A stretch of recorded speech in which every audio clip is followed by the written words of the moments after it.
Chapter 4. Loo Rolls? So, did you forget your kit on purpose? Asked Joe. Mr. Bruce was locked up in the changing rooms by the time Joe and Bob had finished their cross-country run. Well, cross-country walk. They stood outside the grey concrete building, Bob shivering in his pants. They'd already been to find the school secretary. There was absolutely no one left in the place. Well, apart from the caretaker, who didn't seem to speak English. Or any other language for that matter. No, replied Bob, a little hurt at the suggestion. I may not be the fastest runner, but I'm not that much of a coward.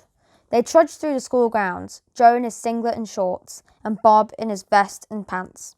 They looked like two rejects from a boy band audition. So, who took it? Said Joe. I don't know, might be the Grubs, the school bullies. The Grubs? Yeah, they're twins. Oh, said Joe, I haven't met them yet. You will, said Bob, dolefully. You know, I feel really bad about taking your birthday money off you. You don't have to, said Joe. It's fine. But £50 is a lot of money, Bob protested. £50 was not a lot of money to Spuds. Here are a few things Joe and his dad would do with the £50 notes. Light them instead of bits of old newspaper to get the barbecue going. Keep a pad of them in the telephone and use them as post-it notes. Line the hamster cage with handfuls of them and then throw them out after a week when they begin to smell of hamster waste.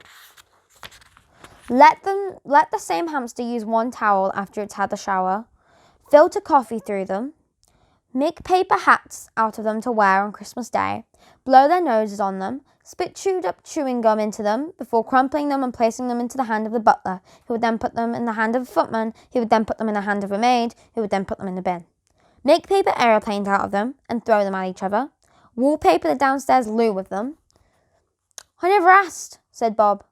What does your dad do? Joe panicked for a moment. He makes loo rolls, he said, only lying a tiny bit. Loo rolls, said Bob. He couldn't suppress his smile. Yeah, replied Joe definitely. He makes loo rolls. Bob stopped smiling. That doesn't sound like it pays all that well. Joe winced. No, it doesn't. I guess your dad has to save for weeks to give you £50. Here you go. Bob carefully handed the now slightly crumpled £50 note back to Joe. No, you keep it, protested Joe. Bob pressed the note into Joe's hand. It's your birthday money, you keep it. Joe smiled uncertainly and closed his hand over the money. Thank you, Bob. So, what does your dad do? My dad died last year. They continued walking in silence for a moment. All Joe could hear was the sound of his heart beating. He couldn't think of anything to say. All he knew was that he felt awful for his new friend. Then he remembered that when someone died, people sometimes say, I'm sorry. I'm sorry, he said. It's not your fault, said Bob. Well, I'm sorry he died. I'm sorry too. How did he, cancer.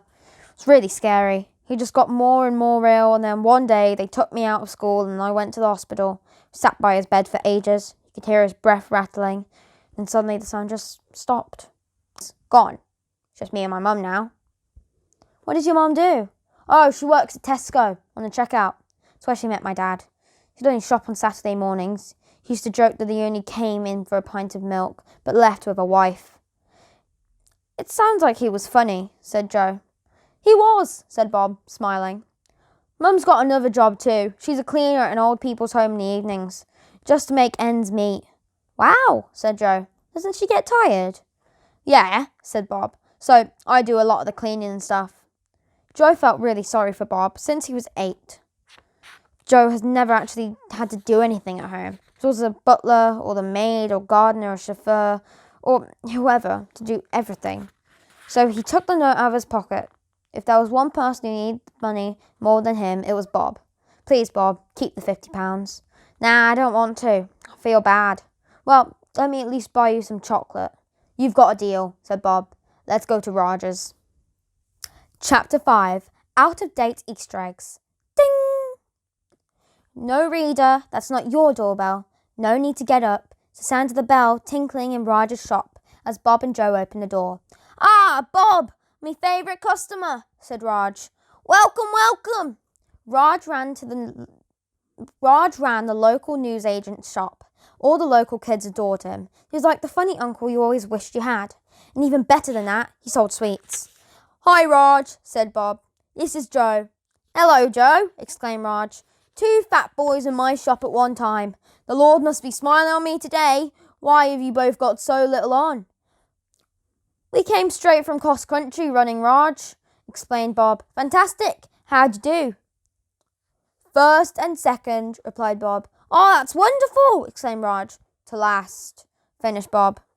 That's not so good, but I imagine you boys must be hungry after all that exercise. How can I help you today? We'd like to buy some chocolate, said Joe. Well, you've come to the right place. The finest selection of chocolate bars in this parade, Raj announced triumphantly. Considering that the only other shops in the parade were a laundrette and long-since closed florist, that wasn't saying much. But the boys let it pass. Now, one thing Joe knew for certain was that chocolate didn't have to be expensive to taste nice. In fact, after a few years of goring themselves on the finest chocolate from Belgium or Switzerland, he and his dad had realised that they weren't half as delicious as Yorkie or a bag of minstrels, or, for the true connoisseur, a double-decker. Well, let me know if I can help you, gentlemen, said Raj. The stock in Raj's shop was haphazardly laid out. Why was Nuts magazine next to Tip X? If he couldn't find the jelly tarts, it was entirely possible that they might be hiding under a copy of The Sun from 1982. And did the Post-its really had to be in the freezer? However, local people kept coming to the shop because they loved Raj, and he loved his customers too, particularly Bob. Bob was one of his absolute best customers. We're happy just to browse, thanks, replied Bob.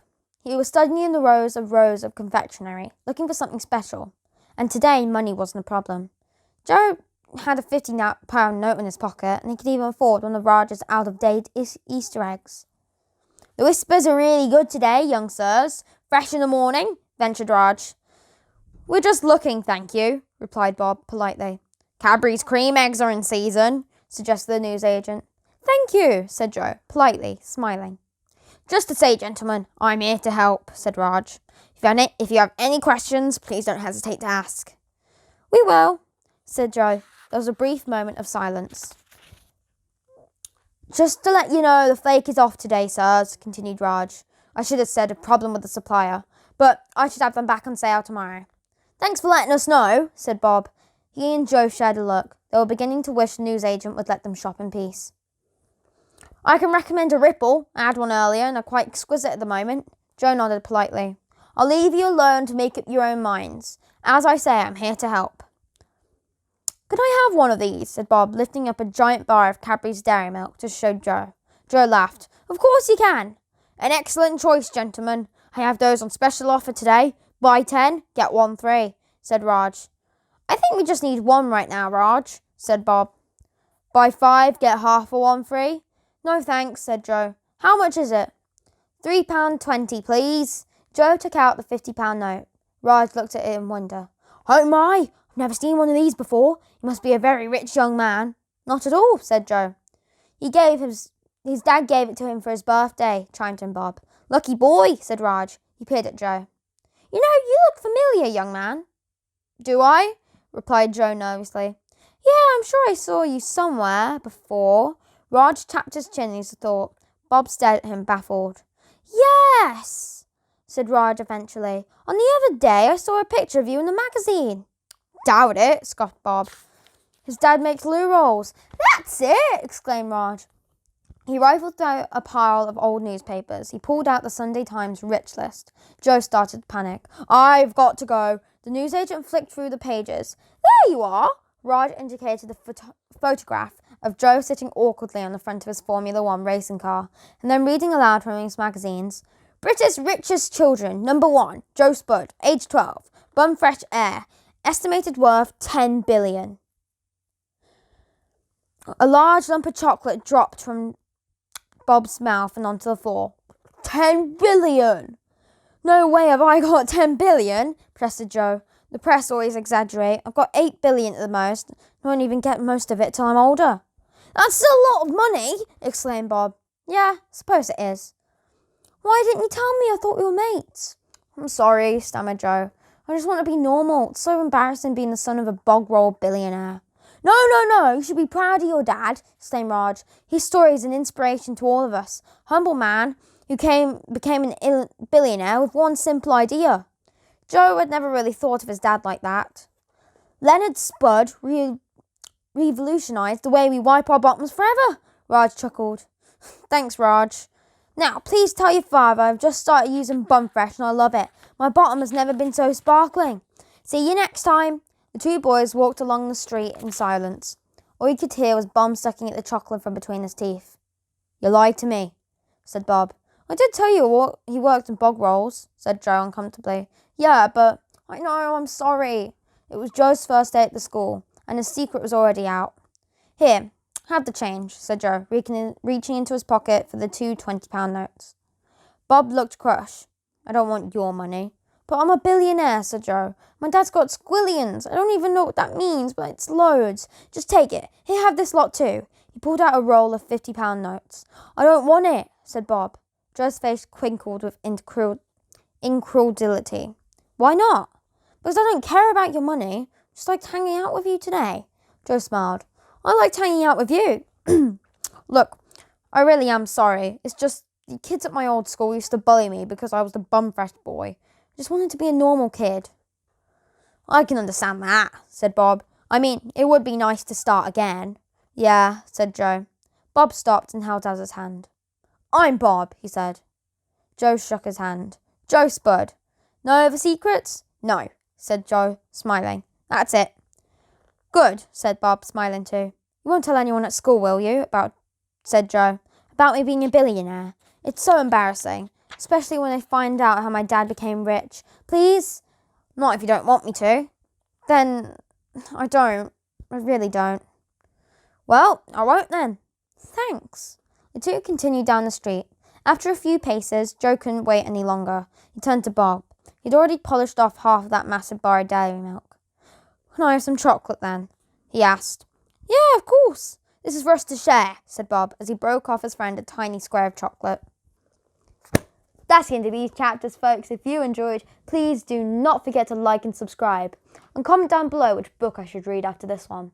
See you guys in the next chapters. Bye-bye.